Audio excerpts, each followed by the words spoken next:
投注說明：本投注策略是根據本頻道推介的貼士的第一名做膽，拖第二、第三名買連贏，由第一場開始投注10元起步，如不貼中，下一場加倍投注20元，如此類推，直至當天賽馬日中獎止。如全天不中獎，則下個賽馬日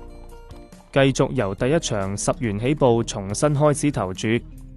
這個起始注碼，各位可根據個人的投注本金計劃。各位馬迷朋友可以先參考我的贏虧，再作決定。這個是我的投注方法之一，較簡單。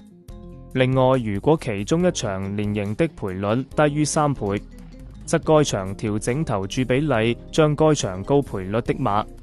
降低投注額，用作提高低賠率的馬的投注額。從2025年1月1日起，我在 YouTube 的推薦，己投注47期，41期盈利，6期虧損，共盈利201427元。